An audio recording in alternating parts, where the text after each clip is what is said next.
વાવથરા જિલ્લાના લાખણી તાલુકાના કેસરસિંહ ગોળિયા ગામે એક આંગણવાડી કેન્દ્રમાં એક મહિલાની હત્યા કરવામાં આવી છે। આ ઘટના બાદ આગથળા પોલીસે વધુ તપાસ હાથ ધરી છે અને ઘટના સ્થળે મોટી સંખ્યામાં પોલીસ કાફલો તૈનાત કરવામાં આવ્યો હતો। મૃતક મહિલા છેલ્લા 12 વર્ષથી આંગણવાડી કેન્દ્રમાં તેડાગર તરીકે ફરજ બજાવતી હતી। અગમ્ય કારણસર હથિયાર વડે તેની હત્યા કરવામાં આવી હોવાનું પ્રાથમિક તપાસમાં સામે આવ્યું છે। આ ઘટના અંગે રાજકીય અગ્રણી મહેશભાઈ દવેએ જણાવ્યું હતું કે આંગણવાડીના મકાન ખાતે જ મહિલાની હત્યા કરવામાં આવી છે।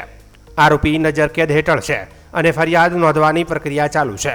મૃતકના પિયર પક્ષના લોકો રાજસ્થાનથી આવે ત્યાં સુધી મૃતદેહને ન હટાવવા માટે સાસરી પક્ષના સભ્યોએ વિનંતી કરી હતી। જો કે પોલીસે જણાવ્યું હતું કે મૃતદેહને ગરમીના કારણે વધુ નુકસાન ન થાય તે માટે પોસ્ટમોર્ટમ રૂમ સુધી લઈ જવામાં આવી રહ્યો છે।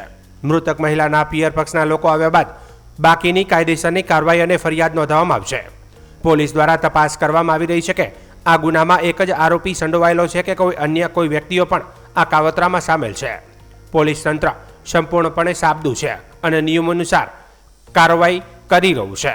સરકાર અને પોલીસ તંત્ર દ્વારા ખાતરી આપવામાં આવી છે કે કોઈ પણ ક્યાંય કચાશ રાખવામાં આવશે નહીં અને આરોપીઓને જેલના સળિયા પાછળ ધકેલી પૂરેપૂરો ન્યાય આપવામાં આવશે તેમ જણાવ્યું હતું।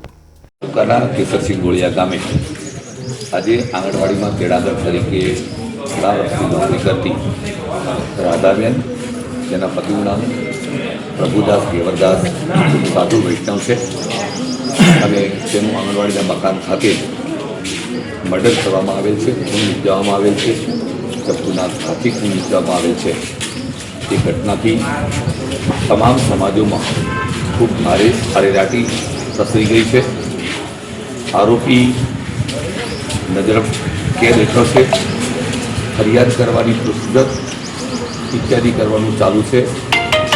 એ મરણ જનારના પિયર પક્ષમાંથી રાજસ્થાનમાંથી એના પિયરિયા લોકો ત્યાંથી આવ્યા છે, એટલે સાસરી પક્ષના પતિ, દિયર, જેઠ અને સસરા વગેરે કહ્યું કે પિયર પક્ષના લોકો આવ્યા પછી જ એ લાશને અહીંથી હટાવવામાં આવે, ત્યાં સુધી ન લઈ જવામાં આવે।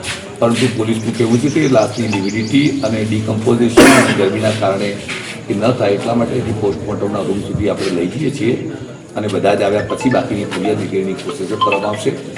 આરોપી એક છે, બીજા કોઈ એમાં સંકળાયેલા છે કે કેમ, બીજા લોકો કોઈ આ અંગેનું કાવતરું કરવામાં છે કે કેમ, તમામ રીતે સરકાર ખૂબ કટિબદ્ધ છે। ચૂંટણીના પણ સંજોગો છે અને પોલીસ તંત્ર એકદમ સાબદું છે। પોલીસ તંત્ર ખૂબ સારી રીતે પોતાની કાર્યવાહી નિયમાનુસારની કરી રહેલ છે।